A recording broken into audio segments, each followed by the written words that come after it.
It's my pleasure to welcome Orlando City SC as Major League Soccer's 21st expansion team. Yeah! It's the end of an era. The final USL Pro season. Takes a shot, and it's a goal! Orlando City! There's a target on our back, but we've only got one mission: win. 2 goals, a ball, and a culture defined by success. Make sure we get up to the guys, yeah? Don't think we're just going to overlook this season. After all, we have a title to defend. From ESPN Wide World of Sports at Walt Disney World Resort, this is USL Pro Soccer 2014. Tonight, the unbeaten in first place Orlando City Lions face the Montreal Impact Reserves. Bonsoir, bienvenue. Good evening and welcome everybody to another YouTube telecast of Orlando City and USL Pro Soccer. I'm Jeff Radcliffe. To my left, my partner is always Tom Traxler. Interesting matchup tonight for the Lions in that a little bit different of a lineup. In fact, 3 guys out on international duty, and the Lions will have to adjust. Well, that's the good news, Jeff, that 3 players are out on international duty. What's it like to say you have 3 players that can go off and do that play in your team? That's a great thing for Orlando City. But it's also a great thing for the players that haven't been getting an opportunity to play. So we're going to look tonight at an Anthony Pulis. We're going to look at an Austin Deleuze. We're going to look at a Brian Kobe Spann. They get to step up and show Coach Adrian Heath what they can do. And I know Coach Adrian Heath, and if things go really well and the team performs well, they may see themselves solidify a spot in this lineup. One of the players out, though, Kevin Molino, the leading scorer. He is with Trinidad and Tobago, played against Argentina the other night. Now, as far as this game, this is a game, the second of 2 against reserve sides from MLS team. The Montreal Impact, a bit of an unknown. It's going to be a mix of academy players, PDL, U23 type players, and some of your regulars. How do you approach that when you're in Orlando? You're not used to seeing a team like this. No, but Orlando City approached the game the same way every time, so it'll be no different tonight. Orlando City have a way to play. They set up in a 4-2-3-1. They're going to get the backs forward. It's going to be possession. It's going to be attack-oriented. And they always say, hey, it's up to you to stop us. So I can't see Orlando City changing or going away from that at any point in time tonight. But they're going to have to be on their toes because they might not know exactly what's going to come at them the other way. Tom, they know what they're going to get from the left back. Meshack Jerome, yes, just signed yesterday by Montreal. He will start in the back for his new club. And what do we know about Meshack other than the fact that he is a Haitian international? Well, he's also a former Orlando City player, was a big part of Orlando City teams. Just recently finished the season, certainly this year with Sporting Kansas City, but last year figured in about 10 matches for Sporting Kansas City in their run to an MLS Cup. He's a solid back. He understands the position very well and a gamer. Comes to life during the games. And he's a bit of a journeyman, but that's good for him because he's been in the game for quite some time. He's been able to play in Haiti. He's been able to play here in Orlando. He's been able to play for Kansas City. And now he's going to try and find a home with the Montreal Impact. Another player with some MLS experience is Orlando City's player to watch tonight, Yordani Alvarez, the former Cuban international, spent some time with Real Salt Lake. He's got big shoes to fill tonight in that midfield. Well, he's the man that makes the midfield tick. He's the ball winner. He's the distributor. He is the engine room in that midfield. And, of course, with the absences of his partner, Darwin Sarin, who usually lines up next to him, he is very, very important tonight. Well, we caught up with manager Adrian Heath in training early this week, and he said as much. Everybody this week, one door shuts, another door opens, so for the 2 or 3 players who are coming in, great opportunity for them to stake a claim and think to give me a problem the following week, and that's how we look at it. I don't look at the fact that we've got 20-odd players. They should all be able to play, so no excuses. Would we like the 3 guys back? Of course we would, but we haven't, and let's get on with it. That Adrian Heath as teams on the field here at the ESPN Wide World of Sports getting introduced to the crowd. And we will get set for our national anthem. Will be sung tonight by Amalia Bragoni, and we'll be back in just a moment here on YouTube.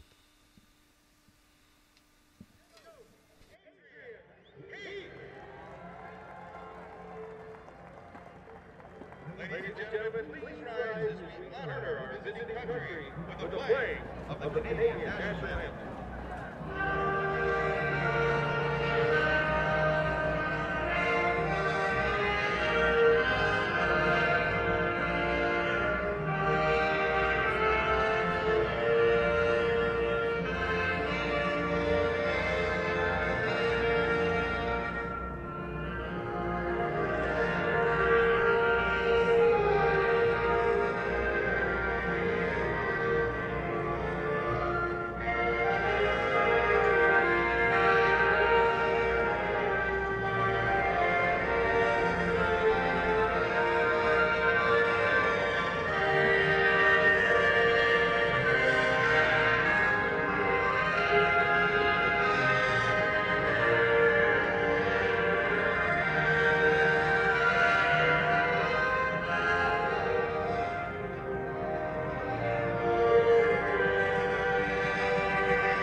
By award-winning singer, dancer, and actress, 10-year-old Amalia Brignoni.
Amalia Brignoni with our national anthem here at the ESPN Wide World of Sports. Moments away from kickoff between Orlando City and the Montreal Impact Reserves. Let's meet the visitors. The reserves, 1-1 in reserve leave action. In fact, we'll take at Orlando City first. Why not? Tom, the lineup sets a little bit differently as we have a couple of new starters for the Lions. Well, the good news is most of these players are used to playing with one another, Jeff. So Miguel Gallardo will be starting in between the pipes tonight. And in front of him, Luke Bowden, the stalwart left back, will be, of course, on the left side. Brad Russin will be in the middle. Alongside him, Tyler Turner. And Brian Burke will be manning down the right side of the defense. Holding midfielders will be, as we talked about earlier, number 10, the man in the middle, Jordani Alvarez. Next to him, number 6, Anthony Pulis. The middle three in the midfield, Adama Mbenge will be over on the left side. Brian Kobe Spann in the hole, and Austin Deleuze will be manning on the right. And up top, the man they like to call Sonic the Herzog, Corey Herzog, will be your forward. For Montreal, their senior side coached by Frank Klopas. The reserves coached by Nicholas Kuniakis, and it will be a 4-4-2. Maxime Crepeau is the goalie along the back. We talked about Meshack Jerome. He'll be on the left. Fudi Dansu and Matteo Ferrari, a couple of guys who see a lot of time in the senior side in the center. Janouk Charbonneau, an 18-year-old, out on the right. Through the midfield, it is Maxim Tissot, Callum Malice, Louis Belangoyet, and Victor Ndie. And the 2 attackers, regulars on this reserve side, Anthony Jackson-Hamill and Santiago Gonzalez, a native of Uruguay. So Montreal dressed in the visiting whites. Orlando will be in the purple. Our officials tonight, Matt Miscannon is the head referee. He's assisted by Esteban Rosano, Julio Noboa, and the 4th official on the near touchline, Alexander Darostang. So a very familiar crew to USL Pro. Final instructions have been given to each side, and talked a little bit about it just a moment ago, Tom. You don't see this team. This isn't Charlotte or Charleston or Wilmington. It's going to be interesting. We've never seen these guys. So do you play back a little bit, or do you take it to them? No. If you're Orlando City, you play the way Coach Adrian Heath set you out to play. Again, for Orlando City, it's never about what the opposing team does, Jeff. It's all about what you do. So Orlando's going to come out in the front foot, and they're going to say, hey, Montreal, you have to be able to handle us. I believe that's the way they're going to approach it, and that's the way Adrian Heath approaches every game, no matter the opposition. Impact Reserves 1-1 in Reserve League action. Bigger news for the folks up in Quebec is that Montreal just picked up their 2nd straight Canadian championship. They won the Voyageurs Cup on aggregate against Toronto. So Wednesday night, a really big night in the organization history. Of course, they've only been MLS for the past couple of seasons. In fact, they were the last expansion team. Orlando City will be one of the next, going with New York City in MLS next year. Champions League is secured, Jeff. For Montreal. So the CONCACAF Champions League. They take the foot off the pedal tonight in a Reserve League game with just 14 players available for the reserves. No, they don't. These players have to look at things totally differently, don't they, Jeff? To be honest with you. And it's kind of like what Adrian Heath alluded to in his comments, that it's a time for players to step up and be seen. Well, that's what these players want to do. They want to have good performances so that the coaching staffs and the hierarchy in Montreal Impact are talking about them. They want to make a breakthrough into the first team. So for them, it doesn't matter that the club has won, another Canadian championship, that they're headed to the CONCACAF Champions League again. It's great. You're a part of that club. But for these players, they want to be regularly plying their trade in that first team. So they can never take their foot off the gas pedal or look down at a game or not, because these are opportunities for them, Jeff. Both teams with a little less depth tonight, as we mentioned in our open. Kevin Molino with Trinidad and Tobago, Darwin Serwin, the captain of El Salvador, and of course Tommy Redding, the 17-year-old with the U18 American national team. They're playing in Portugal. What great opportunities for those players. Look at this. That one sent on frame and covered up by Crepeau, the 5'11", 199-pound keeper out of Greenfield Park, Quebec. Just 20 years old. He's a homegrown player for the Impact. Well, he did well there. He held on. Sometimes those balls can come in and they come off you and you're not able to hold on, and that's when trouble happens. So he was able to hold that one nicely, but what led to that was Orlando City, nice ball movement, finding Austin Deleuze in the middle there, was able to turn and fire. So Luke Bowden will start the switch off. Now here's Alvarez, who we featured at the beginning of the telecast. You were talking about the players that have an opportunity to go and play in these friendly matches, these World Cup tune-ups, if you will, for some nations. But for them, it's a chance to participate in big matches in front of, 80,000 plus people. I can't wait till Kevin Molino comes back and we get to talk to him and find out what it was like down in, Argentina, playing in front of 80,000, being a part of that and getting to step on the field and play. And, Darwin Sarin gets to play against the current world champions, Spain. What great experience for these players. What's at stake for the Lions tonight? Looking to stay unbeaten. Of course, this game against the reserves counts in the USL Pro standings. It also counts in the MLS Reserve League standings. So that's part of that relationship between the first and third division sides. Yeah, these are games that count. So, and you see Corey Herzog running there. He's not taking it easy. This is not a friendly in any way, shape, or form. These are precious points, Jeff. Orlando City have themselves a nice 6-point cushion sitting in the league right now, and they certainly want to add to that. Montreal in their reserve league, they're 1-1. So they want to get the 3 points. You don't want to go 1-2. They certainly have a couple of games in hand in those standings. Lions defeated FC Dallas Reserves 3-2 on the road back in April. for their first win of the season. They're unbeaten against MLS reserve sides, and their record is not too bad against the starting MLS, the senior level clubs, especially in U.S. Open Cup play. Of course, we got the game coming up at Colorado next week. Jeff, their record's not bad at all, period, for anybody. I think they've only lost one game in any competition so far this season, Orlando City, and that was to the Italian giants AS Roma. So does that really count? No, I don't think so. That was a 1-0 game against the team that finished second in the league. That one headed on and tipped over the top of the bar by Crapo. Well, it'll be a corner kick. Austin Deleuze again. Or was that Anthony? I think that's Austin Deleuze. Good cross in, and yes, Austin Deleuze getting up there with that educated noggin of his, putting that effort on frame, forcing Crapo to touch it over and giving Orlando a corner. First corner of the night. Adama Mbenge, the Senegalese midfielder, lets it fly. It's in to the 6-yard area and takes a glancing blow off of Montreal. So I wonder if that was touched by the keeper, because that looked like it was so close, Jeff. Orlando will clearly approach corner kick number 2 here. Clearly touched by a Montreal player. Just wonder if the keeper got a hand on that as he came across. That one sent away right to the middle of the mixer. And now drilled. And now Montreal will try to break out. Along the right side, Zendie. It's Gonzalez, rather, the forward there on that right flank. It was nicely defended by Brian Burke there. Did a really good job.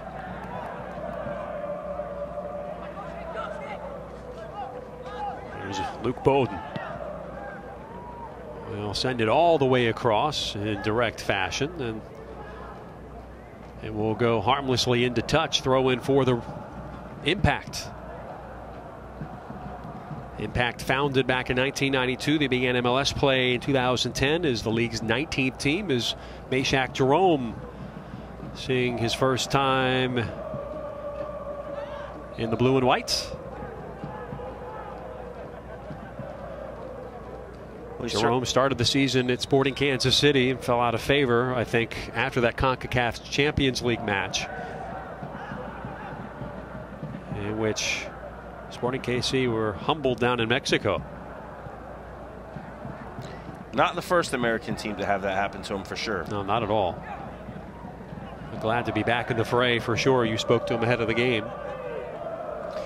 I did. Had an opportunity to see Jerome welcoming back to Orlando. He's excited about his new opportunity with his new club. It's a fresh start. It's a fresh start for him, and you certainly wish him well. Again, just signed yesterday. Ball taken over in the middle. Here's Kobe Spann. FC Dallas loanee has it go off his right foot, and like a good player does, he goes back to retain the ball. Matt Miscannon awards the free kick. Don't you hate it when that happens? Ball just didn't quite cooperate with what you wanted it to do.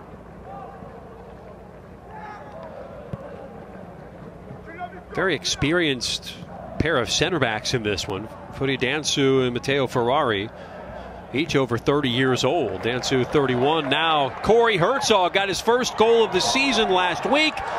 Leaves it off to the top of the 6, and Spann couldn't get there. Wow. Wow, that was close. That's Corey Herzog, though. You saw him. He never quits on anything, Corey Herzog. He took a shot, ricochets off Crapo, but he keeps persisting and got to that rebound. Knocked it across heavy, but he was doing everything he could to get to it, and it just caught Brian Kobe Spann a little out of stride. But that was all Corey Herzog and his hard work there. Victor Ndie along the far touchline. Nice little give and go action to Charbonneau, and the academy player on the move sends it forward, and it'll be collected nicely by Brad Russin, and Orlando will look to counter. And going back to that center back pairing, Ferrari and Dansu both have caps with their national teams. Back in the day, of course, Dansu Gambian, 10 caps, and Matteo Ferrari, the Algerian Italian, believe it or not, had 11 appearances for the Italian national team. Played with Roma, Genoa, Parma, Inter, so all over the peninsula. and came to Montreal from Besiktas in Turkey. That one bent to the far post. Nicely saved by Crepeau. Well, if he didn't pull that one in, Corey Hertzog was right there lurking. Look at him. He's lurking behind him now. Corey Hertzog is like a pickpocket artist. You better be on your guard the whole time while he's out there. Throw in Montreal. You talk a little bit about the experience at the back for Montreal and Footy Dansu. I know he was a huge fan favorite in Portland. He had been with Portland. He's no stranger to the USL as well, Jeff. He was just traded about a week ago. Well, in 2009, he played for Portland in the USL. So no stranger to this league. Was a part of them for their inaugural season in MLS. And a real tough thing when they had to let him go, because he was a real part of their growth and development as a club, and a real fan favorite there. So 2011 to 2014, 60 appearances, 4 goals from the center back spot. And traded the 2nd of this month. So he's just adjusting to life north of the border.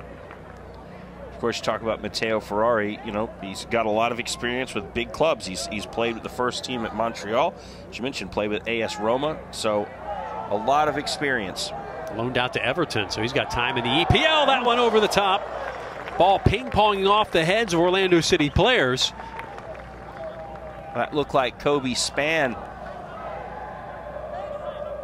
Scores, stats, news, and more can be found exclusively on USLProSoccer.com. Kobe Spann getting up there, getting that big frame up to try and get that thing brought on target. And Spann in the hole tonight in the Molino spots. A lot of times we've seen him out on the right for Adrian Heath, the loanee from FC Dallas. I think it's a role that suits him very well, though. He's performed well. The times he's been in, he's done a really good job. He's figured into goals. He's set up some goals.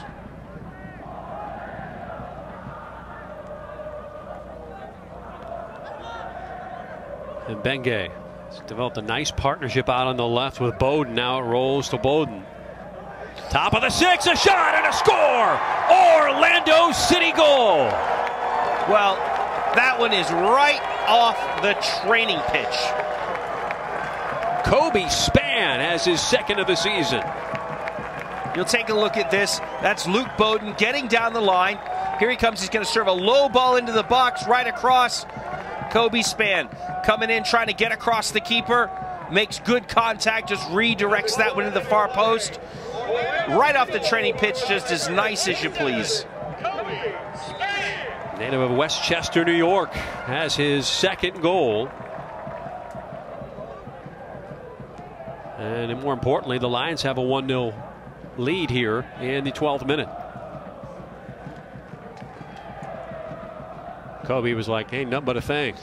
I tell you, Jeff, if you get a chance to ever go out to training, which I know you and I do, you will see that movement replicated at training many, many times when they're doing their crossing and finishing drills. He heard us, his ears were burning. He heard us talking about how he's in the hole and filling the spot of Kevin Molino. Boy, that particular spot in this 4-2-3-1 has been very fruitful this year for Adrian Heath. So is it the player or is it the spot? Honestly, that's, I believe, Spann's first goal came when he was on in a substitute, yes, as a substitute for Molino. So that is now the 11th goal this season from that spot on the field, in that spot of the formation. That's the lucky spot, Jeff. I'm sure players are queuing up to play in that spot. Give credit to the wing players, though, of Orlando City for creating that. Wow, it was a quality ball across. Oh, looking on the right side for Brian Burke. Now Spann will send it on frame again. That ball was set up on a platter by Luke Bowden. And, you know, Kobe was doing what you do, get across the keeper. He was coming to get across the keeper, got inside the defender, made good contact.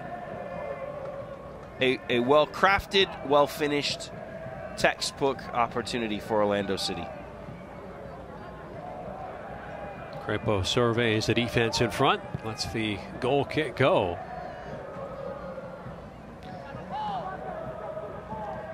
And these players for Montreal had better be really fit, because if I look, there's only 2 players. Deleuze in front. That one saved last minute. Well, there it is again. Almost the same movement. Ball still in play as Crepeau corrals it. Remains 1-0, and I believe that was Dansu that got back, cleared off the line.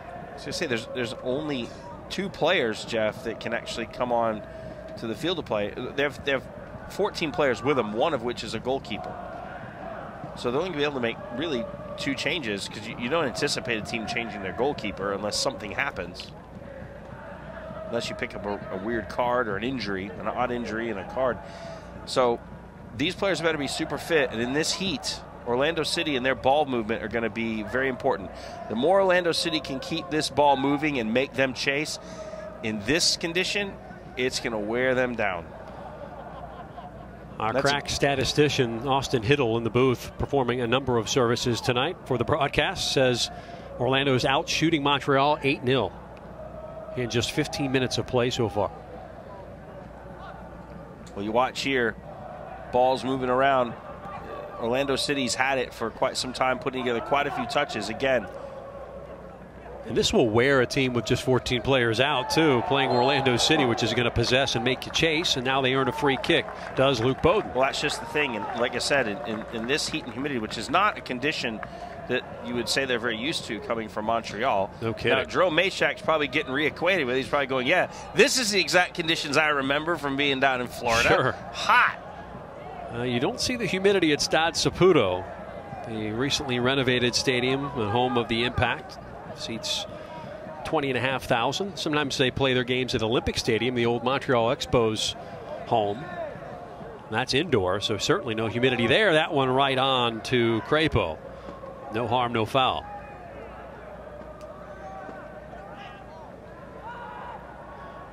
Boy, nice takeaway by Orlando City.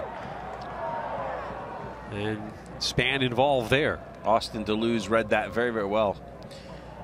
You look at it, Austin Deleuze doing a good job sitting in the hole. With Span, as you say, filling out that Kevin Molino role, which is just to the right side of him, and he comes inside.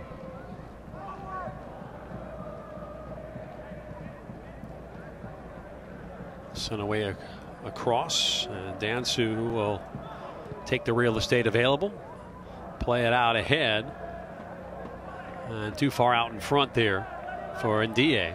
Throw in Orlando. And Benge, quick turn. Defense closes in. Dansu able to spin out of trouble.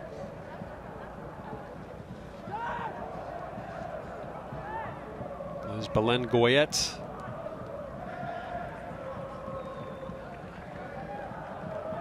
Now Mbenge. Spread out the Span. Overlapping run coming from Brian Burke, who's got a great cross in him on most nights, and earns a corner kick for Orlando City. As we're fond of saying, Jeff, if you're going to play left back or right back for Orlando City, you better have quite an engine room, and you better ready to get up and back, because that is what is required. And Brian Burke has the lungs of a horse. He can go all day long. So he'll be making that same run. That is a compliment. It is a compliment, because horses have big lungs.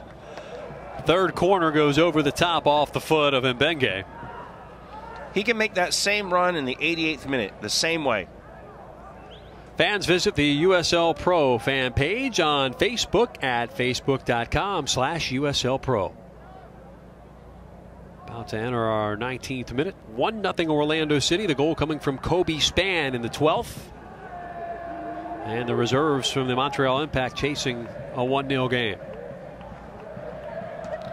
Which is, as we always say, not where you want to be if you're a visiting team coming, or well, it doesn't matter. If you're a team playing against Orlando, you don't want to be down. And you'd have to think Montreal I'm sure they've done their due diligence on their homework, but because they haven't played Orlando City the last 4 years in this league, they're not, I'm certain, are not as sure of their tendencies. Oh, Span goes right through the tackle attempt there. That was man versus boy. Basically an MLS player against an academy player. as Charbonneau hit the deck. Charbonneau, 18 years old, applying his trade up here with the big boys. Well, results notwithstanding, the reserve league and then the games against USL Pro teams has certainly helped out the MLS clubs and helping developing their younger player. Normally those players don't get many games. Yeah, you'd say, where would these players, if they're not getting time with the first team, so to speak, where would they be playing? So this league is great. Their creation of a reserve league and their inclusion into matches in USL Pro really helps these clubs in giving players competitive games to play in, not just training bodies. Diagonal ball, and Brian Burke wins that one. He's off to the races. Leaves it along the right side to Alvarez. Got the pass from Span, and that one was looking for Mbenge, taken away. One overshot the target by just a bit. 20 minutes gone by, 1-0 Lions. Tyler Turner playing center back tonight. So you're getting Burke and Turner on the field with the absence of Redding, who was already filling in for the injured Rob Valentino, who's getting closer and closer to coming back. Well, that's where Tyler Turner plays with the U18, so he's no stranger to a center back position. Toulouse sends back now Alvarez, who's got 1 goal on the season. Now corner to Mbenge, will shoot with the left foot and just missed the right post by a few inches. Yes, that did not miss by much, Jeff. Whistled that by the post. I'm sure the breeze may have taken shook some the pain post out, just a little bit. That was close. So either Crapo has that perfectly measured out, or he got a little bit of a squeaky bum as that went by, because that was really, really close. And Mbenge with 1 goal in USL Pro competition. He's had some absolute crackers in the preseason and some of the friendlies this year. If he does get anywhere near frame and he's got an open look, it's coming to you with some pace. And that Disney Pro Soccer Classic in the preseason. What do we have here? A player down, and training staffs are running on quick. And Yordani Alvarez is down. This is not good. No. Anytime a player goes down like that, everybody will have a seat as we hope for the best here for Yordani. And the place got really, really quiet.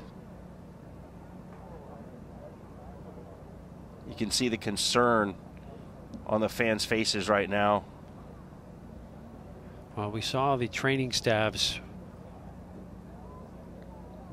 There was no hesitation. Leave off that bench in a heartbeat. There was no hesitation, Jeff. They ran quick, fast, and in a hurry.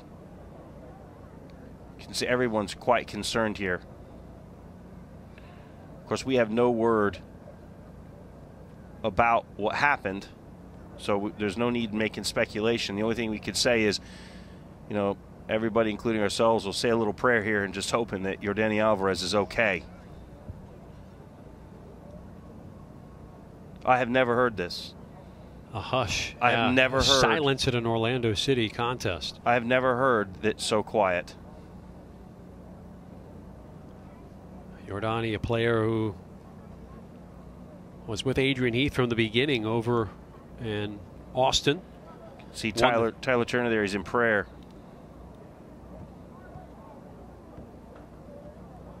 Yordani, the 2011 Player of the Year in this league. Down on the pitch, being attended to by the training staff. And that's always a good sign. Applause are always positive, Jeff.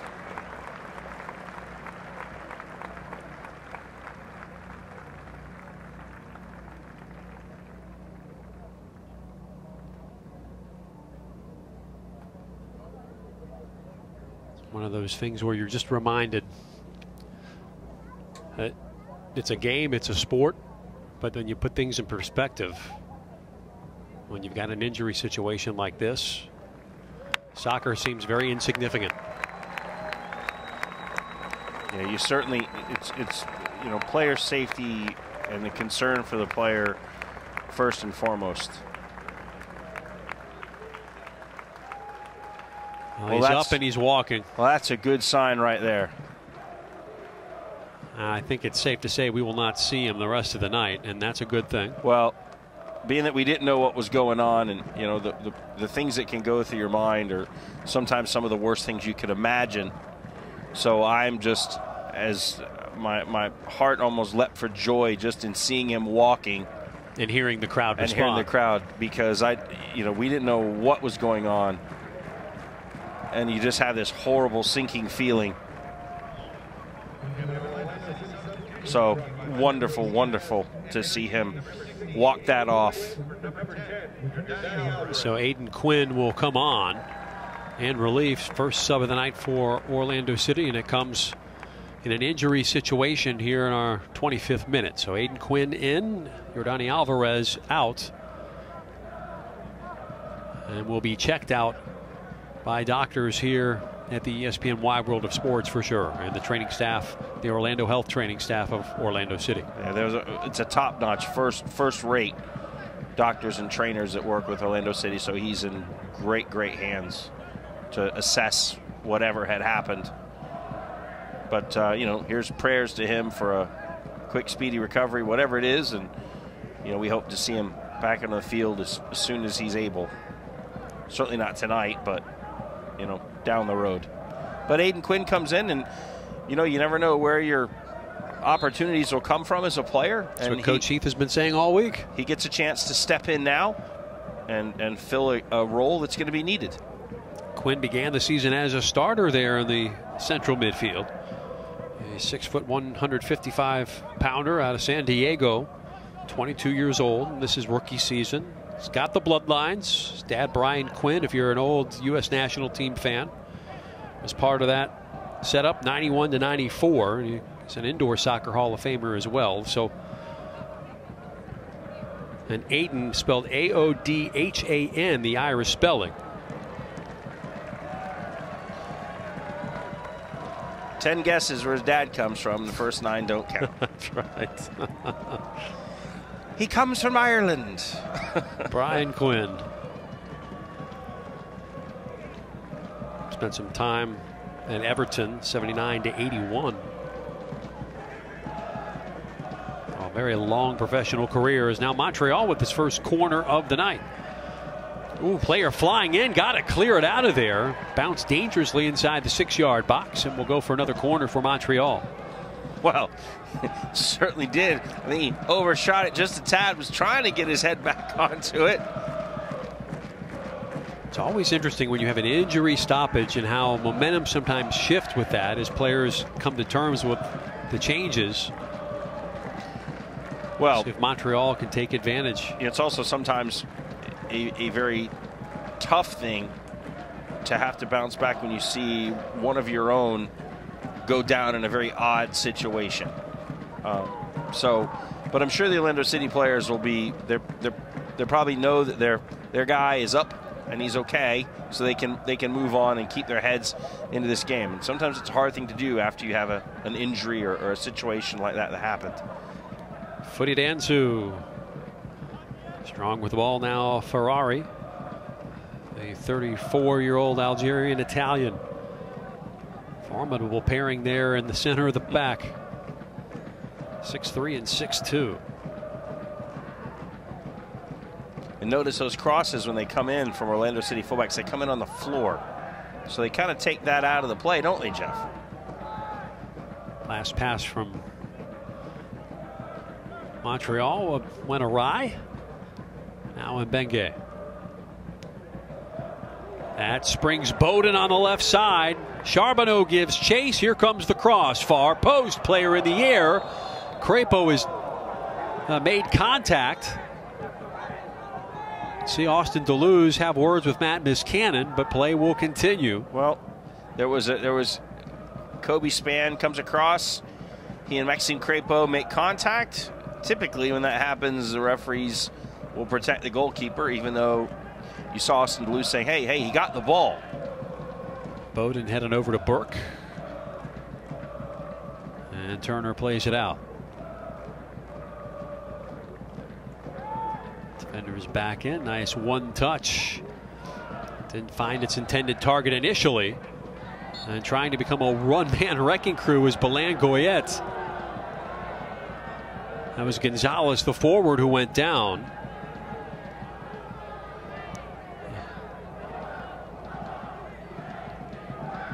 I don't think there's much in that. I got to be honest. I think he made quite a meal of that one. The youth international for Uruguay earns the free kick. Meshack there to take, and we know what he can do with the set piece. Nope.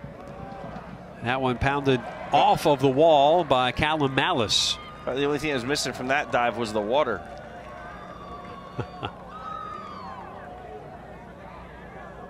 See Miguel Gallardo, 29-year-old keeper, getting another start tonight. Has 4 clean sheets, looking for a 5th tonight in league play. He's having a good season so far, Jeff. Very good season. He'll be the first to tell you, though, it's a product of the defense that's in front of him. He's right, and it is. You can't do it all on your own, but I will tell you that when called upon, dangerous ball at the top of the 6, and let's just say it was not handled with grace. I don't think he's going to be plying his trade at Ringling Brothers. He's not very good at balancing on top of a ball. Oh, great move. Is that going to the spot? Herzog goes down inside the 18. They award the free kick right there. He can't believe it. And now a yellow has been shown to Charbonneau. He gets by Charbonneau, and he's like, I was in the box. I got to be honest with you, from my vantage point, I thought he was in the box. So here we go. Let's have a look. So he does some step overs. Now he's going to take him out. He's going to cut it. The foul happened outside. Good call. It was right there. It was right there. You got to make your case if you're Herzog, that's for sure. Well, the referee certainly at that point is not only watching the contact, he's watching where the player is. Of course, Corey Herzog, he's just thinking, I'm getting into goal, and he knows that as he's going forward, he's seeing that he's in the box. So the player's going to argue that he was in the box, but the referee probably had this one spot on. See Quinn, perhaps the one to settle on as Mbenge goes into the wall with Herzog. Quinn will approach with the left foot here. Excuse me, no. That was, I want to say, Pulis that stepped up and said psych. Strong low drive. Come the counter from Montreal. Ball ahead, direct fashion, will go way too far out in front to bother anybody. I think the Montreal player would have needed to be Flash Gordon to get to that.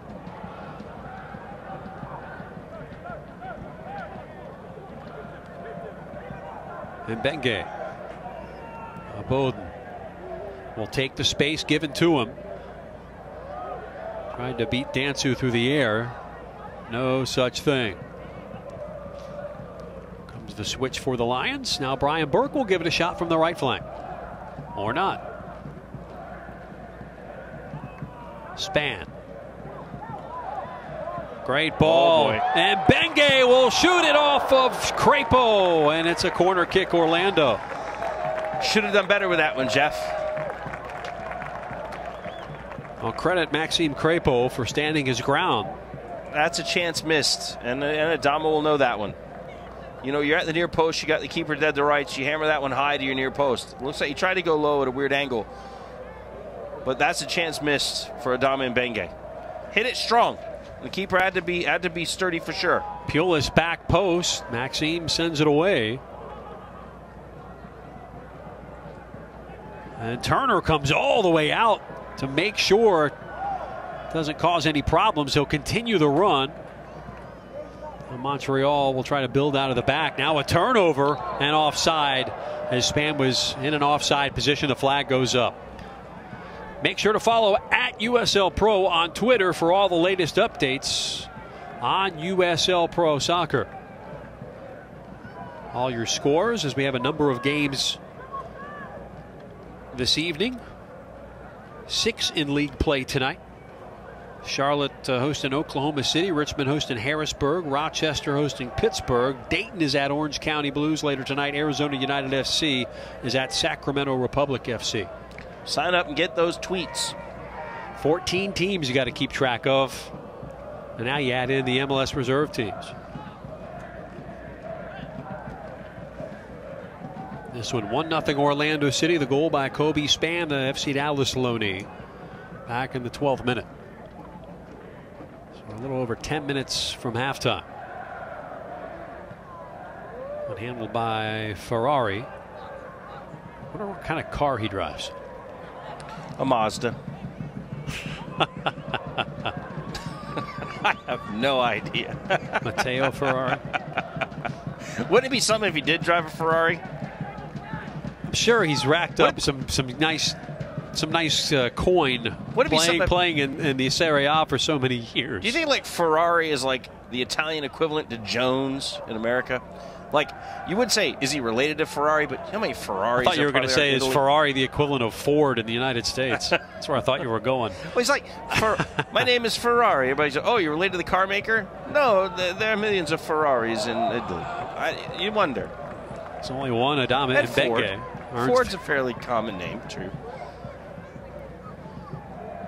Benge with a nice little step over as he went inside the 18. Here's the throw in. Now Quinn leaves it off for Adama. Unable to clear Montreal, now able to do so. Ball just seemed to hang in there for waiting for somebody to claim it.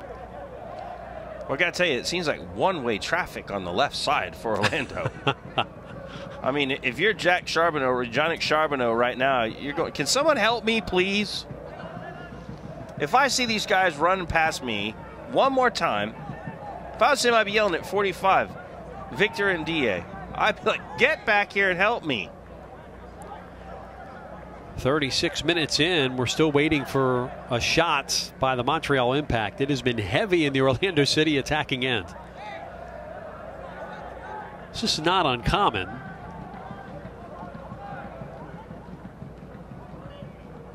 Nice turn in the middle by Spann. Spread left, and Benge has been so active so far. Here's Adama, will send it off for a corner off of Charbonneau, who stood his ground. And turns around and points everybody, goes, is somebody going to come back here and help me? The 18-year-old, he's a development academy player. Certainly developing tonight going up against the Lions. Again, for those of you watching in Montreal, Lions will be 21st expansion franchise beginning play next year. Here's Pulis, the corner kick into the 6, still alive. And throw in Orlando City. Good cover by Montreal Impact. Good cover. That's why you're there on the post. Ball did get by, but dealt with. Otherwise, that was going to be a goal. I'll leave it for Burke.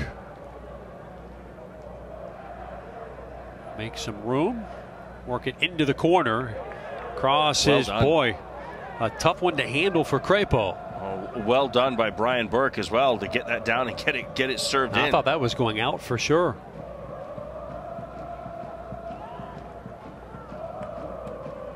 Can hear the members of the Iron Lion firm and ruckus making their usual ruckus. Look a little thin in the ranks tonight with the U.S. national team game being played up in Jacksonville. I know a couple of the guys were tweeting that they were supporting the U.S. A lot of those guys have dual memberships to American Outlaws.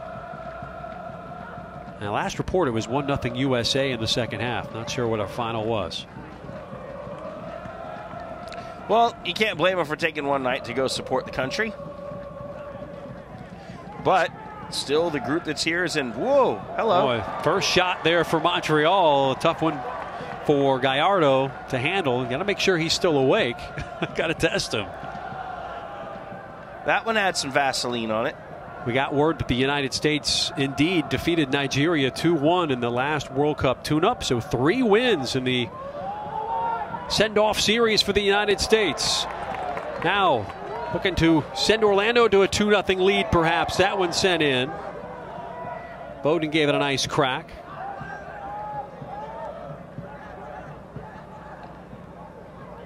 Once again, Montreal just not able to come up with an answer for Orlando's possession. Certainly they play up the left side. Toulouse leaves it for Mbenge, now left. Lots of time on the ball tonight for the home team. like to perhaps get another goal before halftime to make it all worth their while. Well, I'm sure the stats will show the dominance. And Orlando City with certainly more quality chances. Spam with the pass there. Burke zigged when he should have zagged. This game could be 2 to 3-0 at this point. Meshack and Malice. Little 1-2. Now the switch is made by Montreal. Charbonneau. Balan-Goyette. There's the header by Gonzalez. Anthony Jackson Hamill up there as well. And that delivery left a lot to be desired. That was overcooked. A bit. Well done. In cooking terms, you'd say it was burnt. Leather. Gallardo clears it away. 50-50 ball in the air. Callum Malice. Best name on the side for sure. Born in Scotland, raised in Minnesota. Malice. Malice is malintent. Like Malice. It sounds like you're going to like a heavy metal concert. I'm going to see Malice. Graduated from Marquette 2011. He was a Big East midfielder of the year at Marquette. He was a second-team All-American. So he's seen 6 games on the senior level in the MLS this year for the Montreal Impact.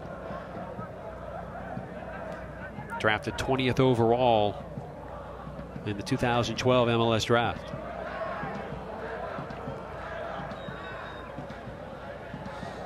'41st minute, 1-0 Orlando. It seems like they should be up 2 or 3. Montreal just not able to find any kind of consistency or continuity in the attacking third. Again, some good recovery being made by Dansu, Ferrari. Jerome on the left, Charbonneau on the right. Trying to keep possession for more than 3 passes, able to do so here. There's the run by Balan-Goyette. He'll overlap. Back to Charbonneau, the right back, who really tucks in. Malice sends it wide. Tissot. Boy, nice ball in, but handled by Gallardo. Yeah, no trouble with that one. Miguel's able to read the flight. It was like a kickball outfield put out. No challenge on it. And yeah, you're right. Bengay with some real estate. Closer and closer, left foot. Able to retain. Tough angle and hits the side netting. Well, he had to do a lot of work there, did Adam Bengay. Well, fans, Nike is a proud sponsor of USL Pro. You can follow at Nike Soccer on Twitter for all the latest Nike Soccer information. A lot of work went for naught. Wasn't able to quite pull it back. Wasn't able to find a purple shirt in the box. So he decided, I'm just gonna hammer it on frame. Unfortunately, he hammered it in the side netting a little bit off frame. Give a lot of credit to the keep, Maxime Crépeau. He's kept this just a 1-goal game, as his side has conceded plenty, the Lions' share of possession, to borrow the pun. The Lions have had the lion's share of possession. Pun intended. Toulouse able to get it to Span. Overlapping run being made by Burke, and Corey battles along the byline, and that one won convincingly by Dansu, he would say. Use that 6'3", 185-pound frame to ward off Corey Herzog. If you're just joining us, Yordani Alvarez started in the central midfield, had to yield in the 20th minute because of an injury he suffered. Don't know the extent of it, but he did walk off under his own power. Aiden Quinn has replaced him. So no Darwin Surin, who's on international duty, and no Yordani Alvarez. So your 2 normal starters in the central midfield have yielded to 2 really good, talented players themselves. We're really deep there, aren't we? A lot of midfielders to choose from in the Orlando roster, and it's a good thing. But they always put 5 in the midfield, so that's where you need the most amount of players. Pulis, we've known about his exploits the last 3 seasons, of course, when he's healthy. And Russin taken down, and now somebody will have to fill the gap defensively. And the aforementioned Pulis able to do the job. That's a pretty easy foul, really. I think he went down quite easy there.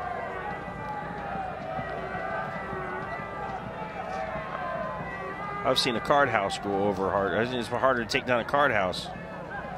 Fans, every USL Pro regular season and playoff game will stream live on YouTube in 2014. Features include DVR, chat, and social media interactivity. Subscribe for free to the Orlando City SC YouTube channel today. Now in the 45th minute. Good chance here for Montreal as Callum Malice will stand over along with Santiago Gonzalez. Gonzalez steps over. Malice sends it away, curling far post and headed by Orlando City. See if the Impact can steal one here as we go into the half.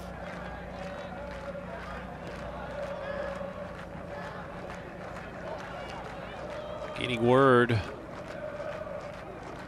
from the technical area that we will have 3 minutes of added time here in this first half. They start now. You'd expect as All much. through Adama Mbenge has Herzog on the right. If he can keep it on his foot, able to do so. Here's a shot from the left. And Herzog vacated the area, or that would have been his second goal of the season. Oh, you saw Corey peel off. You don't know what communication happened, but certainly he was in an area right near the corner of the 6, near where Adama Mbenge was. All he needed to do was knock that ball diagonally back a little bit to Corey Herzog, and you might have had your second goal. Unfortunately, I don't think Adama looked up, and I don't think he heard Corey.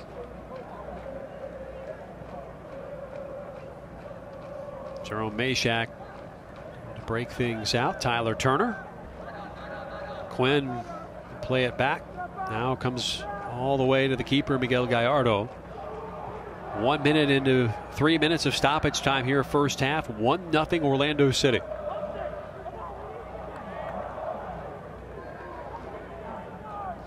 Keep the ball moving if you're Orlando. The more you have it, the more you change point of attack, the more you make Montreal run and chase. And in this heat with only 14 players, that's gonna go to the side. That's gonna bode to the favor of Orlando City. Oh, there we go. Good ball. Burke. There's the cross, far post, nobody home, and Mbenge gets there handball. late. Crowd certainly thinks there was a handball, but it will just be a free kick for Orlando City. Certainly had a good shout for a handball.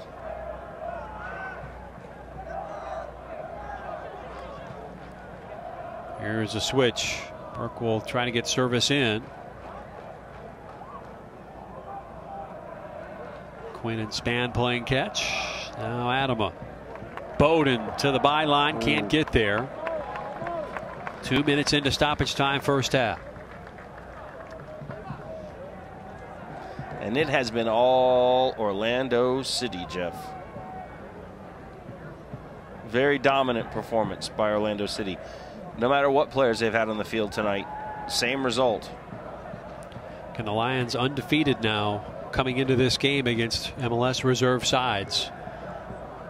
Beat the Seattle Sounders reserves twice last year, home and road. Then earlier this season, really controlled the game against FC Dallas, allowed a couple of late goals, but won 3-2 on the road. Trying to make it 4 for 4 tonight in their final 2 seasons in USL Pro. Of course, the news that this USL Pro franchise will transfer to Louisville. Learned that this week as they made the announcement. Louisville City, same colors. And we'll talk more about that in the second half. First half ends 1-0 Orlando over the Montreal Impact. Kobe Span the goal in the 12th minute and holds up. Lions lead it. And let's take a look at the one-sided stats for sure. Well, I'd expect them to be very, very one-sided. And there you go. It's 1-0 Orlando City, but 13 shots, 10 of them on frame, forcing Maxime Crépeau to 9 saves. Corners 5-2. Well, your fouls are even at least. But Orlando's also winning the offsides battle 2-0. This one's a dominating performance by Orlando City so far in the first half.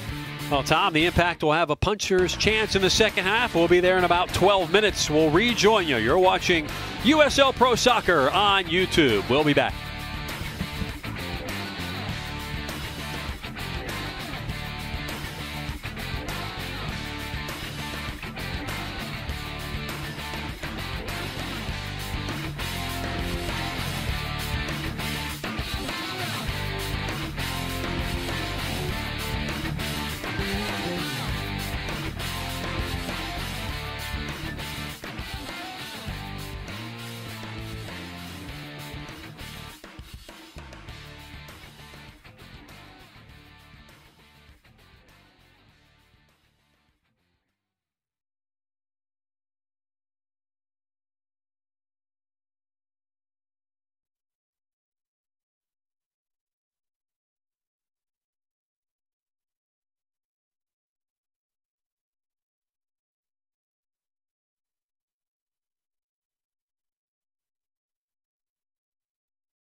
Span, and the assist was Bowden. Yep.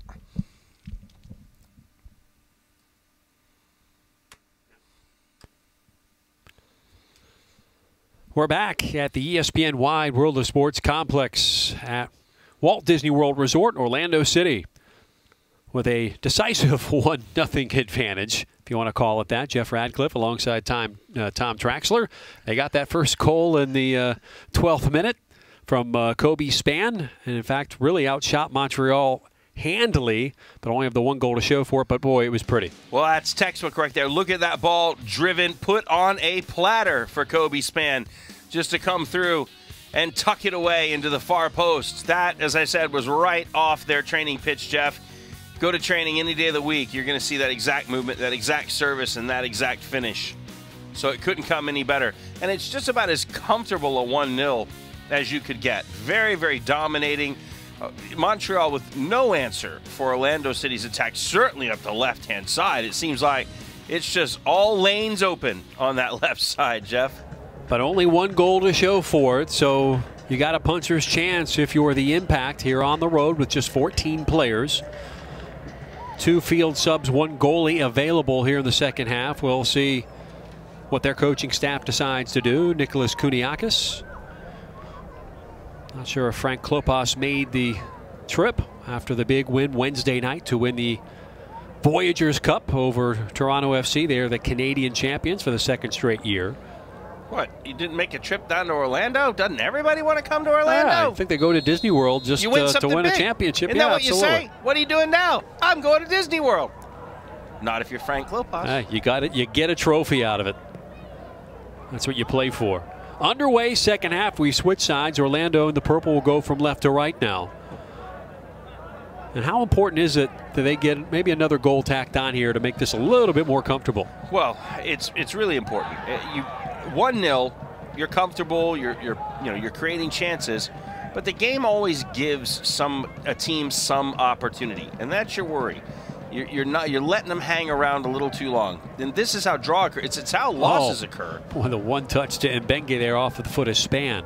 But it's how draws occur. You let a team off the hook, so to speak, by keeping them around, by not tucking your own chances away. So it's going to be important that when Orlando City get in front of goal, they've got to keep composure. They've got to take their chance.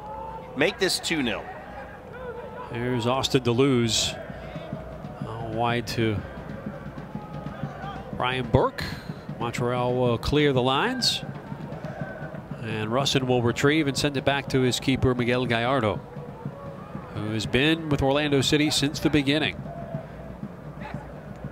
Been one of the top keepers in the league.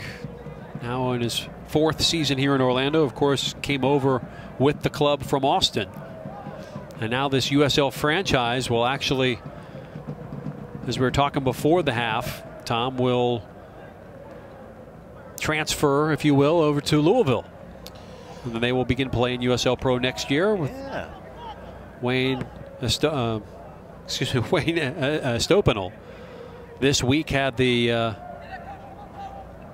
press conference in Louisville at Louisville Slugger Stadium, where the Louisville Bats, AAA affiliate of the Cincinnati Reds, play. So they'll play in a baseball park. And James O'Connor, man who's played over 525 games in his professional career, will start his managerial career off in Louisville next year. Well, I couldn't be any happier for James O'Connor. I had a chance to talk with him a little bit today, and there we go, cross served in, no problem from Maxime Crépeau, hauls that down.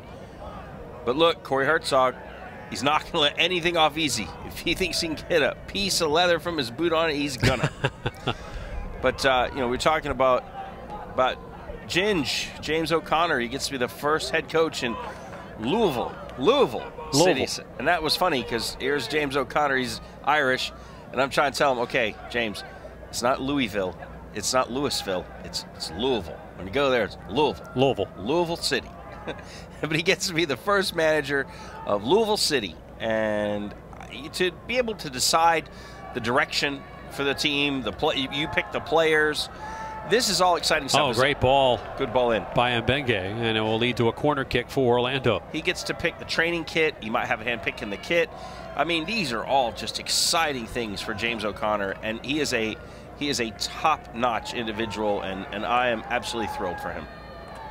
They will be the USL Pro affiliate of Orlando City's MLS club, which makes plenty of sense. So expect them to play the same style, the 4-2-3-1. Those of you watching in Louisville tonight to get a look at your team for next year, a number of these players on this field may make the transfer, the ones that do not make the jump to MLS.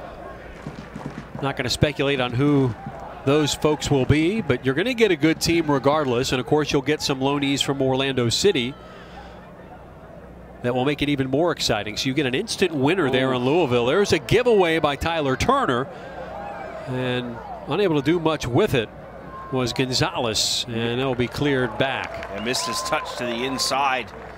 Didn't get far away from him. I believe that was Herzog that went back on defense to just make sure things work out. He'll receive a pass now. Actually, that was Brian Burke, excuse me. Well, that didn't bother anybody off the fence. Only the guy selling sodas. 50th minute, 1-0 Orlando. I do like the shield.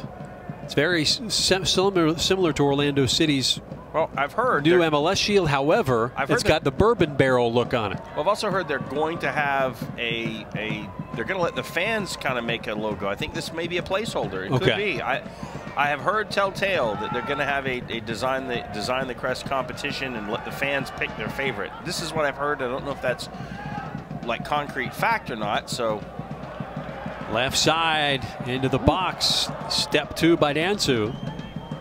There was Luke Bowden again. Down the left side. Cross Doing comes what in. he does. Battle for the ball, and free kick awarded to Montreal. Wayne Estopanel, of course, one of Orlando City's owners from the beginning. Native of Louisville. Runs an architecture firm and never really left home. And of course, the rest of Orlando City's management will oversee things as well, as far as the relationship between the two clubs. So it was nice to see Gingy. That's the nickname we have for Coach James O'Connor. Wear a full suit. I'm not used to seeing him. I'm used to seeing him in his training garb with his French Foreign Legion hat on. The Irish skin to keep the Florida sunshine. I wonder that will be a welcome change. It won't be nearly as hot. The sun not as intense. I think he'll still be wearing the Foreign Legion hat. He is certainly Irish through and through. Well, Louisville City's getting a good one. Here's Aiden Quinn. But for those of you in Louisville watching here on YouTube tonight, thanks so much. Hope you're as excited as we are. Of course, a couple of new teams coming your way next year in USL Pro. Colorado Springs as well, the Switchbacks. Love that nickname for the... anytime you hike up a mountain in a place like Colorado, there are lots of switchbacks. So that, I was just going to say, what's that? A switchback? You're not an avid climber or hiker, huh? No, I wouldn't say so. There's a ball to the far post, delivered by Burke. Now Bowden will retrieve. Bodies are flying everywhere to try and get that one. Lions continue to look dangerous. Another ball, and Crepo handles it. My gosh, as many crosses as Orlando City's getting in Montreal, Impact need a crossing guard. USL Pro continues to expand in the solid marketplaces around the country. And of course, Louisville has been devoid of soccer for a while. The Coopers, I believe, are the supporters group that are already established, just like the Ruckus were before Orlando began. You love it. Doesn't take long.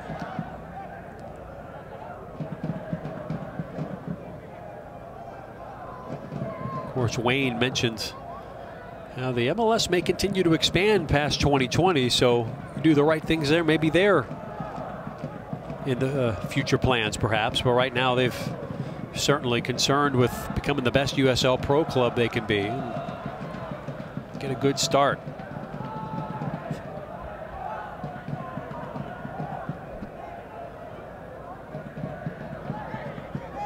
Turner again playing center back tonight. Good to see him and Burke in the game at the same time.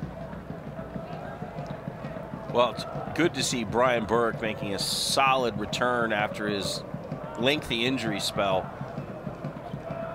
And you have an injury like his, you never know what's going to happen on the recovery path. And, I'm sure you ask yourself the question, will he come back the same player? Well, we're happy to say yes. Brian Burke is absolutely the same player. Oh, dangerous ball to Gonzalez. He'll lift it off to the right. Didn't trouble Miguel Gallardo. I think he was trying to get that bent into the post, but the problem was there was no bend on it. And Orlando City coming in 9-0-3, 30 points, 6 points clear of second in the USL Pro standings. LA Galaxy 2 still holding up that #2 spot, but look out, Richmond on their way, just a point behind there in third. We know what Lee Kalashaw's club is capable of. They won the regular season title last year and have always been a nemesis of Orlando City. If you're Louisville, that is a team to watch out for. Wilmington, of course, continues to win and get results. They're 5-1-3 just with 9 games played.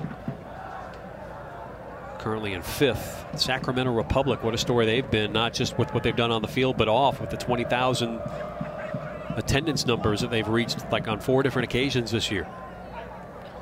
Yeah, you always go, okay, first game, that's easy. It's easy to get your big crowd to your first game. They've sustained it. That, to me, shows me there's something there.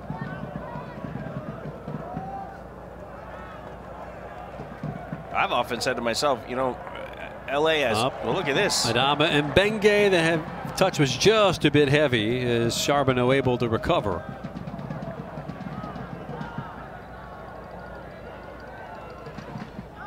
Yeah, with Sacramento doing those kind of numbers, and you sit and there's 2 teams sitting in LA, only one of which is really solid, which is the LA Galaxy. Do you take a runner and move the second franchise to Sacramento? Well, Don Garber said he wants to keep it in LA. It'll stay in California for sure. Chivas USA will be rebranded next year. They in fact don't have the relationship this year at all with Guadalajara at all. It's just Chivas USA in name only. I remember when they made the announcement, there were lots of jokes on Twitter on what they wanted to name it. Chivas TBA was one of them that had a nice ring to it. You just saw a substitution for Montreal, so there's one. They only have one more field player substitution that they can make. Yeah, Charles Jolly, number 63, one of their academy players in now. Let's see if this is a happy sub for Coach Kuniakis. As Jolly will see who he came in for.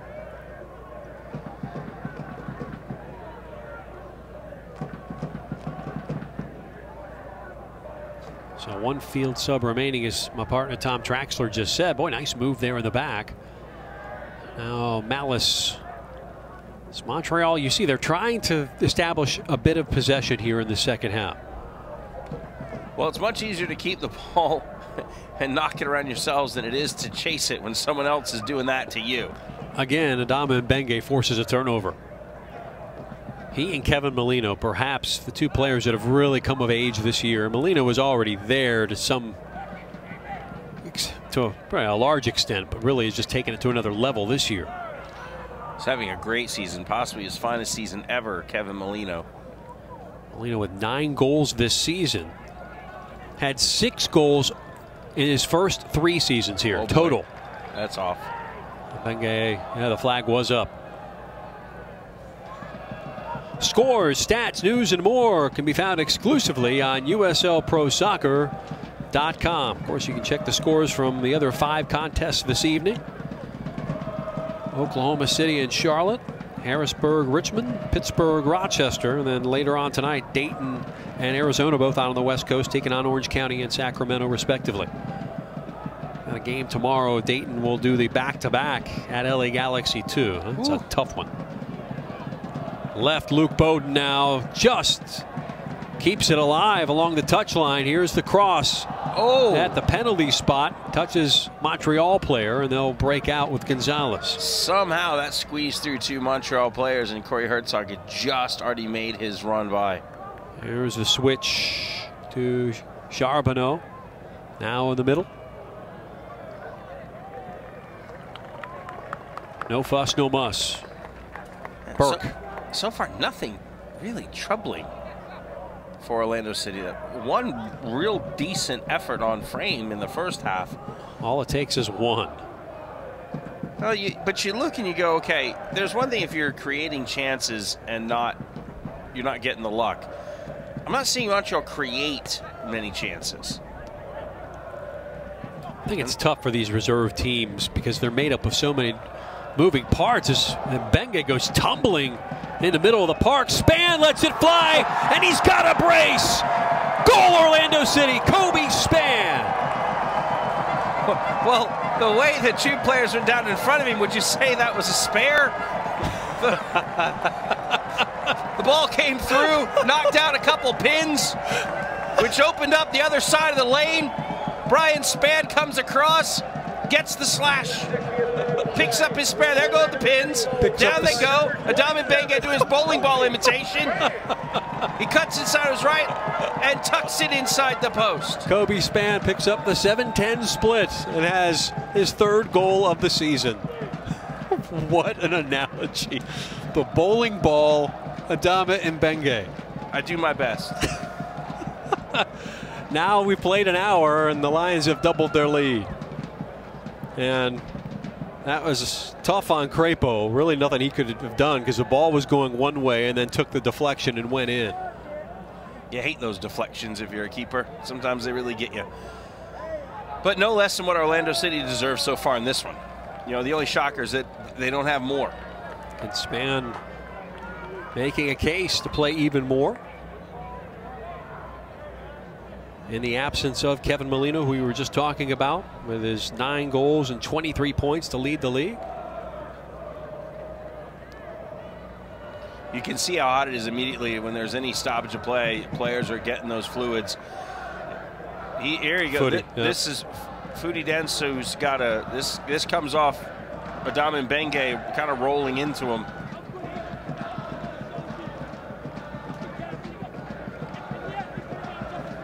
So there's Coach Adrian Heath having a word with the official. Visit the USL Pro fan page on Facebook at facebook.com/USL Pro. Supporter sections large and in charge. The banners, the scarves, and the chants, of course. They didn't choose to drive to Jacksonville this afternoon. They been rewarded for staying here to support their home club. I don't know. Supporters are doing a good job out there tonight, Jeff. They're loud. Oh, as Drums always. are going. Not as many. I wasn't going that way. No, I know. Not as many, but I'm complimenting the performance of the ones that are there. They always definitely add something to the atmosphere of every game. Should we nickname the ESPN Wide World of Sports complex here, this facility, the bowling alley now? Is that appropriate? Sure, why not? Splitsville.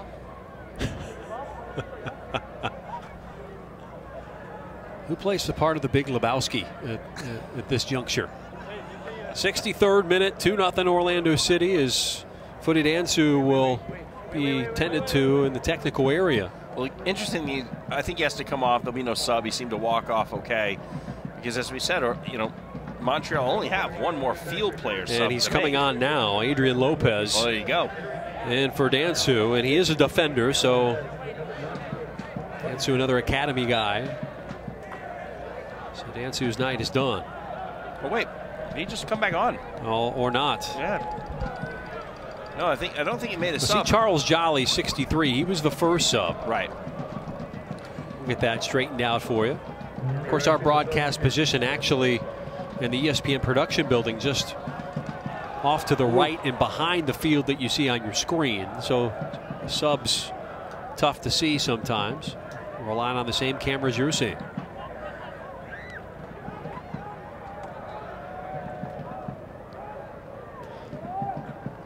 So we are getting word that Montreal went to sub, and then Dansu said, hey, I'm okay, don't sub for me, and he came back on. So the placard actually came up. So our boy Adrian Lopez will have to wait. Now into the 64th minute. All Orlando City. And then some.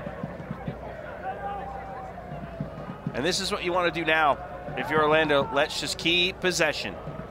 But possession with a purpose, Jeff. It's always possession with a purpose. And here comes Rusty. And coming off the line was Crapo. Bowden was right in on him. There's a shot. That one over the top. As many times as we've seen Luke Bowden get down that left side, you feel like it's like being at the dog track. Here comes Rusty. He just keeps coming around. Chasing the carrot or the rabbit. Make sure you follow at USL Pro on Twitter for all the latest updates on all the league action. As the supporters continue to get loud in front of Crapo. The young keeper who's acquitted himself quite well tonight. He's faced a lot of shots. Of course, Evan Bush started the first two in goal, the first two reserve matches for Montreal this season. He played all 90 minutes in that Canadian Championship win on Wednesday night, and now Dansu will come off, and we will introduce Adrian Lopez for real, number 26. So Lopez, the defender, is in. Welcome to the fire, Mr. Lopez. And I mean, not the Chicago Fire, but from the frying pan into the fire. He is now in the fray. Lopez last played in Spain. That's where he's from. 6 foot 192. So how is that? Welcome to Enfuego? I don't know how you say welcome in Spanish. Bienvenido. Thank you. Bienvenido en fuego. Bienvenue in Francais. That's why, for some reason, it's one of the many, many reasons why I'm so glad you sit next to me, Jeff. We normally have a Portuguese broadcast as well that you can tune into, but tonight not offered, as Marcos Perez earning a vacation, well deserved, and now a player down for Montreal. And not the time to lose a player, because now you're out of subs with the exception of a goalie and Evan Bush. Yeah, I don't know if the keeper brought an extra kit for the keeper to go out onto the pitch. But you can see here, comes across and ooh, that's gonna hurt. Aiden Quinn tried to get out of the way of the tackle, put in by Yannick Charbonneau, but ended up coming right down on his back. Chiropractic adjustment. Orlando City is the official chiropractic provider of the Montreal Impact. Certainly of Yannick Charbonneau. He's all right. The young lads can take a licking and keep on ticking. We'll feel that one tomorrow. Be a throw in for the Impact.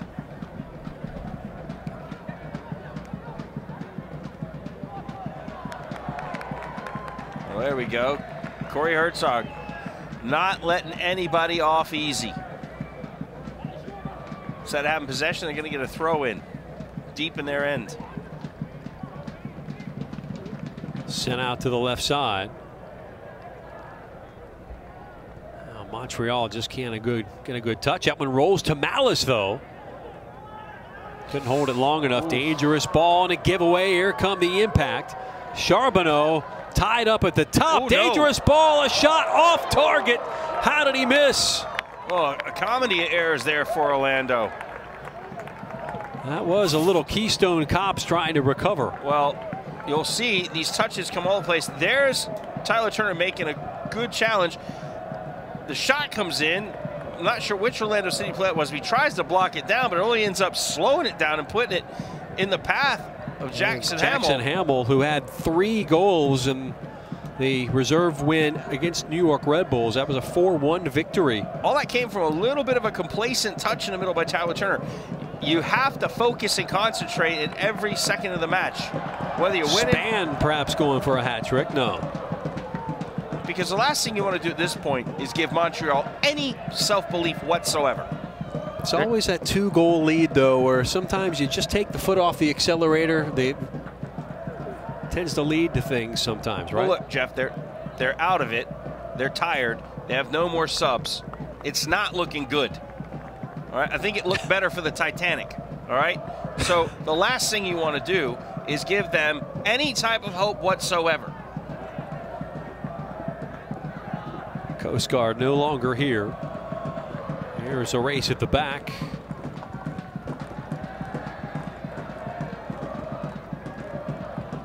Along the touchline. Herzog. Now Burke, number 7, whips it to his left foot. Ole shot inside. Not sure if that was a cross or a shot, but it fell right to Crepeau. He cut it nicely onto his left, then he brought it back onto his right for the cross.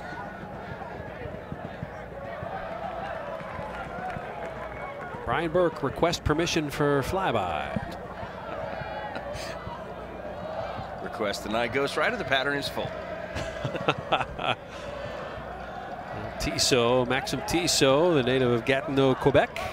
Another one of those homegrown players for the Impact. It's 4 appearances for the senior club this year. Academy guy. Playing on the left for Montreal tonight.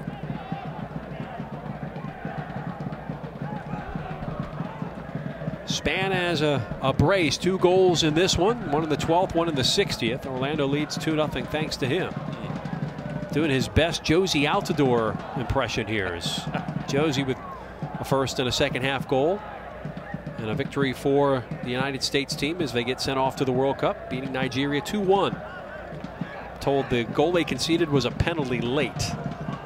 Well, as any avid U.S. fan, here's hoping for a good World Cup. Think about this, though. They scored 2 goals in each game of the send-off series. The 2 goals they conceded both came on penalties, so they did not give up a goal in the run of play. They've never had quite a year like they've had so far, and I hope that this continues, into that first match, which is going to be critical for the U.S. against Ghana. That's the game you need your 3 points in. Talked with Adrian Heath, Orlando City's manager, this week about his World Cup thoughts. And Deleuze had it taken away, and then saw a freight train coming. And Charles Jolly, who has really provided a spark here in the energy department for the Impact. He's made an impact. Well, he certainly made an impact right there. Yeah, way too easy, and I'm sure we have some rolling eyes up north of the border right now after that reference. Thank you. We'll be here the rest of the half. Montreal, like the other 2 Canadian clubs, well, very, very well supported. You can say the same of Vancouver and Toronto. Montreal has really been grown organically, coming up from the NASL in 2011. They've come up from way back in 92 APSL and A-League, and they've come all the way up through it.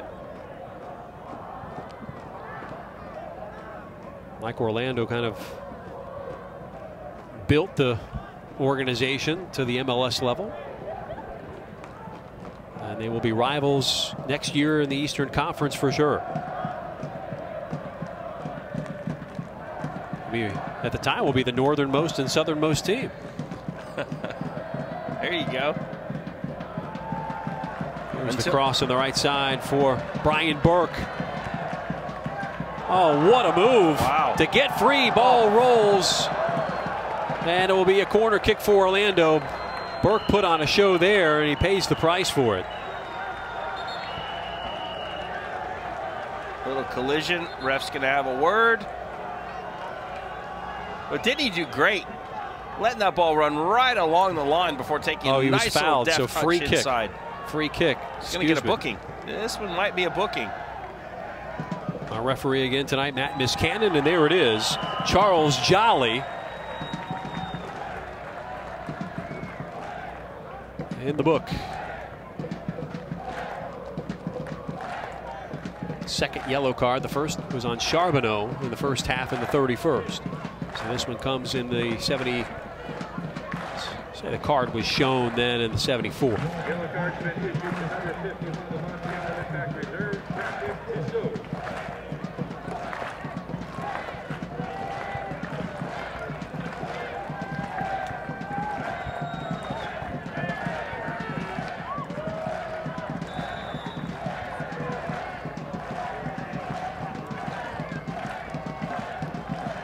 The kick, top of the box, that one off the defender. Now you got to watch yourself on a counter. Callum Malice with bad intentions. Now out to the right side, has two runners on the left. 3v2. Great cross. Here comes Montreal. They cut to the left side. A shot and a goal.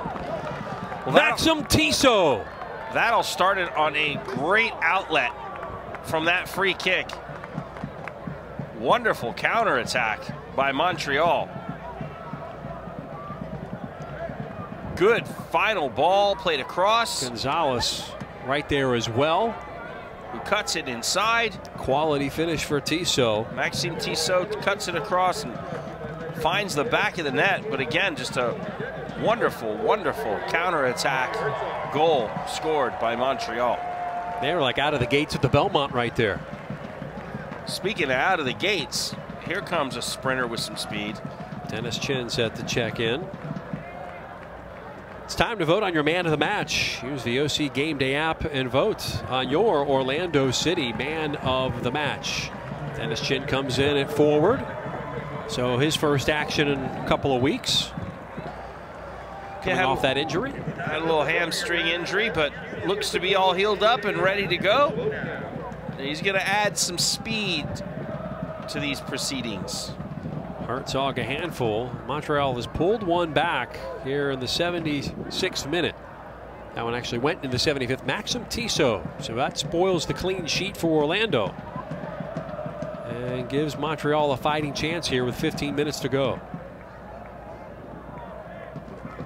And that always dangerous 2-goal lead. Well, that's the thing. You give up one and they're right back in. You've fueled their legs now. Jolly's cross goes past the byline, doesn't trouble anybody. A very impressive counterattack goal.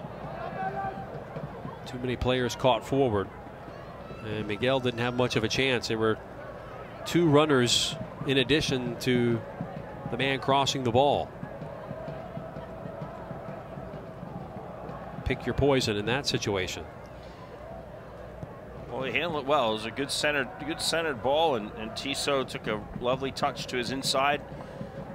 Able just to pass the ball beyond Miguel Gallardo. Another miscommunication. That one goes off of an Orlando player. No, it will be a goal kick. Callum Malice. Yeah. Callum Malice able to come inside. And you thought, this one looks like trouble. Thank goodness his effort was put off frame. Well, thank goodness if you're an Orlando City supporter.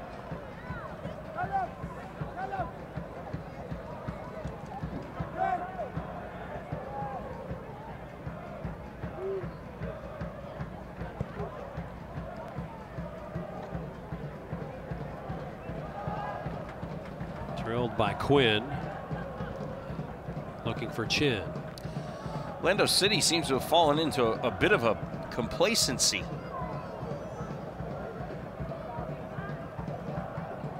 Turned by Aiden. Now sent forward by Pulis. Now Burke, who's a nice lovely spell in the second half. Orlando City want to get back to some energy, get that ball moving. Here's a through ball, looking for Bowden. Cross top of the box for Deleuze. Will get a second shot at it. No, cleared off. Ball just hopped up on him. Bowden drilled and headed out of there. Adrian Lopez. Lions continue to press. Another ball for Chin. Boy, not out of the woods. And Benge is offside. He scores and everybody cheers, but it came after the flag was up. No way to suck the smoke back in, unfortunately.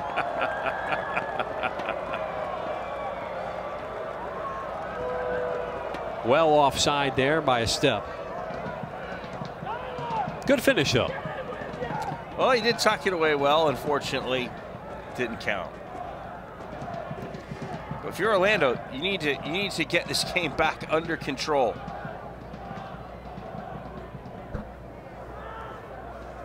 Need to get the ball back moving. Need to get the fullbacks going forward. All seem to start from that little run of play where things just look a little unorganized and the ball was bouncing around. And since then, it's kind of been all Montreal.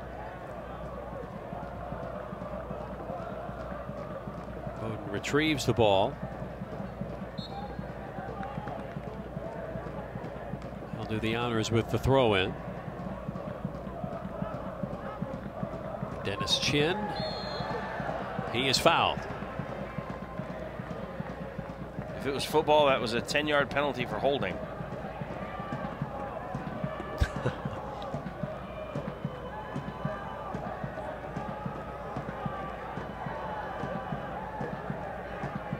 Matt Miscannon explaining things to Bowden, who will take this free kick quickly. Quinn, we begin to make the switch to the right side. Burke lays it off to Deleuze, who's played a nice game for the Lions. Span, who's got the 2 goals. Leaving it to Mbenge, now pushed out on the right side. And earns the throw. Tom Mbenge working hard, coming cross pitch. Get himself on that one. Oh, nice. That's lovely. Left it. Oh, comes right to Mbenge boy. in the box. Can he get the turn? Still alive. Burke gives it a go. Gets deflected. Now Quinn from distance, just over the top. Nice job by Aiden Quinn taking the ball from his left to his right. Put a drive just over the crossbar. Watch this. Ball's going to pop up. He's going to take a nice little touch to his left. Catches it right off the half volley. Not too far over.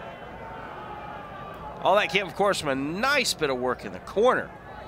Good bit of combination between, I think it was Brian Span and Brian Burke, or Kobe Span and Brian Burke. Lovely piece of work in the corner by the 2 of them. A little bit of the creativity you will see at the MLS level next year for Orlando, and of course at the USL Pro level for Louisville. So a number of these players will split off, I'm sure. Here's Pulis. Rushing back to Miguel Gallardo. Gonzalez was closing in quick. Now Montreal until Wednesday didn't have much to cheer about, to be happy about so far in this MLS season. Of course, they're off this week. And currently 2-6-3, 10th place in the Eastern Conference. So they got some work to do to move up the standings there in Major League Soccer. But they've got their trophy. It was an important one. Canadian Championship winners Wednesday night in the second game of the 2-leg contest against TFC, their rivals. Span. And Mbenge gives it a go and misses it by an inch to the right. Not by much. That put Maxime Crépeau stretched out. Trying to keep that one away. Fortunately for him, it was off target. The 20-year-old keep from Greenfield Park, Quebec, has gotten a workout tonight here at Walt Disney World. As you saw, Mbenge able to get that onto that left foot of his favored left foot. Turner will clear it just to be safe. Starting minute 84. 2-1 as Montreal looks for the equalizer here late. Switching the ball nicely. You said, Tom, this second half has been a different story, especially the last 20-30 minutes. Well, they seem to have found some life, Montreal, and you know, maybe all due to a lovely counter, but Belan-Goyette gets fouled, and that will lead to a free kick for the Impact. Of course, Montreal was here in the preseason at the Disney Pro Soccer Classic. They were not in Orlando's bracket. As the Lions went undefeated, 4 draws against MLS competition. This one counts in the standings tonight, though. Nike is a proud sponsor of USL Pro. Follow at Nike Soccer on Twitter for all the latest Nike Soccer information. So the Malice to send it in. Boy, a great ball and knocked out by Gallardo, who dove for it. Now can Orlando get the counter? Is Chin able to get the back heel? And he's off and fouled, and that will be a card. You're right. You're going in the book, son. So picked out is Belan-Goyette, 3rd yellow of the night on Montreal. It's like Belan-Goyette says, you're not going on a counterattack opportunity. I'm going to stop you right here at midfield. As you can see, Dennis just gets his leg tangled up. Professional foul, technical foul. Referee produces the correct end result, which is a yellow card. So Lewis in the book. A hockey and basketball player there in Quebec, just 18 years old, and decided, I'm going to make a career out of playing soccer. So getting some time for the reserves tonight. If this was hockey, he'd have been in the sin bin for 2 minutes. Who doesn't play hockey there in Canada, right?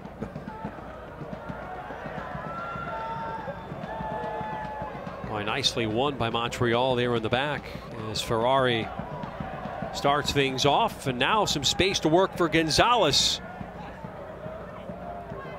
Running it is Jolly to the far side and cleaned up by Bowden. They'll send it back to Miguel.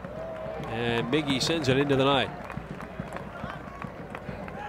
Span looking for Chin, who outraces the camera. Here's the cross. Mbenge, touch, shot, and just misses. Wow. Thought that was going in. Wow. Put it wide. Good pass by Dennis Chin. And the finish just a hair wide. That pained all of the supporters. It went in slow motion. Well, he did everything right. Good low ball back to the far post. Just missed the target. And not by much. Deleuze as Malice closes in. Now Bowden doing his usual work. Now Dennis Chin gets pushed off the ball, and off the line to take it is Crepo. Distribute right into the center. Not much time left in this one. Montreal looking for a late equalizing goal. Montreal looking much the fresher team, surprisingly, Jeff, over these last 15 minutes. I have some nice film to take back to Montreal after this. Either way, that cross will be kept in by Tissot, who has the goal. Oh, another dangerous ball, and Burke able to clean things up. Span ahead. Chin races to the touchline and just gets pushed off the ball. That will be an easy call. Gets given a little extra shove. Every USL Pro regular season and playoff game will stream live on YouTube in 2014. Features include DVR, chat, and social media interactivity. Subscribe for free to the Orlando City SC YouTube channel today.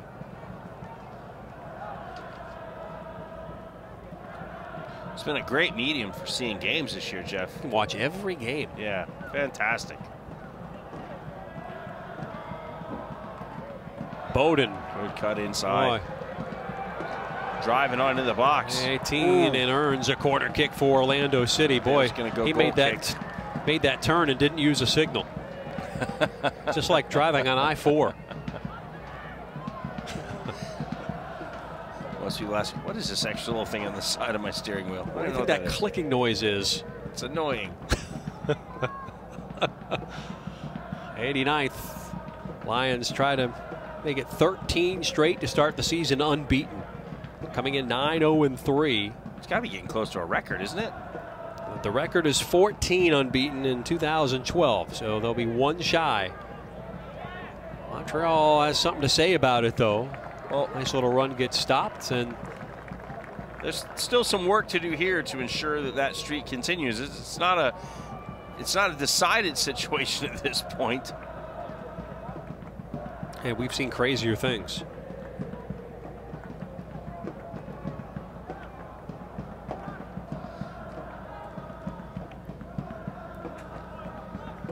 That went into plenty of space. Ferrari will track it down. Sure, Orlando City will be very happy to see them take the time, keep the ball at the back all you want. Matteo with 64 appearances for Montreal the last couple of seasons, has been there since 2012. After playing in Italy most of his career, came from Beşiktaş, the Turkish power. Beşiktaş, which has about 4 different pronunciations. A turnover now, and Montreal will have possession in the attacking half. Nicely done by Gonzalez. Surveys things and tries to challenge Miguel Gallardo, and it didn't get done. Saw that break down in the middle and transitioned into a dangerous opportunity. As we get set to enter the 3 minutes of stoppage time, we'll remind you to join us Wednesday, June 11th.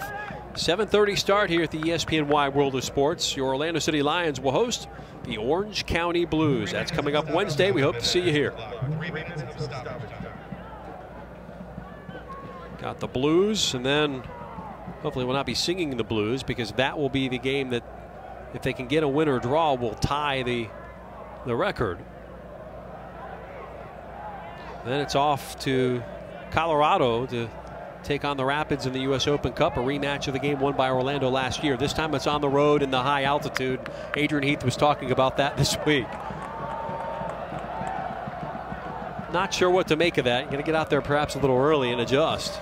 Actually, you know, Jeff, the funny thing is when you fly out there and you play quickly, you feel it a lot less than when you're there. It seems to take effect more when you're there a few days. You start to notice the difference. Some teams try to get in and out of there kind of quickly. Nice work by Dennis Chin to get into the box. He left back for Pulis. Burke into the corner. Span, and the hero tonight. And we'll waste some time in the corner and make the turn go down. No call, and Montreal will take possession and play direct as we're in stoppage time. 2-1 Orlando City.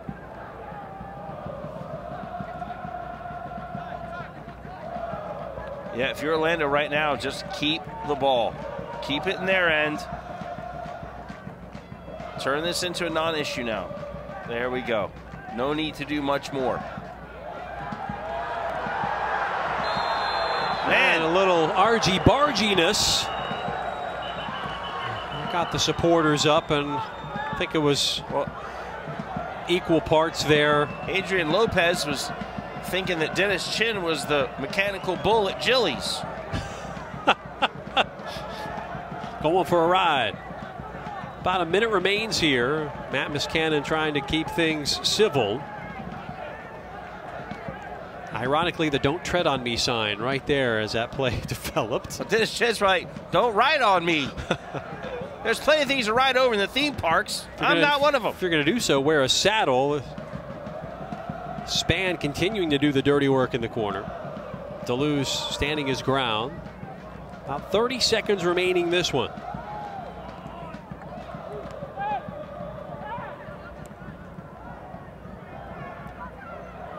Gonzalez will not have the chance as Turner sends it out. Short time in this one. Well, as always, I think Orlando City will be happy to finish the game with another 3 points. Not sure they'll be so pleased with their final 20 minutes of work. And I know Adrian Heath will not hang his hat on, well, we're missing this player and that player. That doesn't matter to him. The hand is in the air. Matt Miskanen blows a whistle to the end of this one. The Lions take it 2-1 over Montreal. It goes to the Pride of Lions. They have now become unbeaten in 13 games to open the season. They improved to 10-0-3 as the ILF in the house representing the 407. Something to cheer about tonight. Impact reserves fall to 1-2 of the MLS Reserve League. So an entertaining game tonight here at the ESPN Wide World of Sports. Well, there you go, Jeff. Take a look at it. This one turned out to be a lot closer than you thought it would be. 18-7 on shots, 12 on goal for Orlando City. Maxime Crépeau had a busy night in goal for Montreal, making 10 saves. Of course, the corner 7-2 to Orlando, 9-8 in fouls.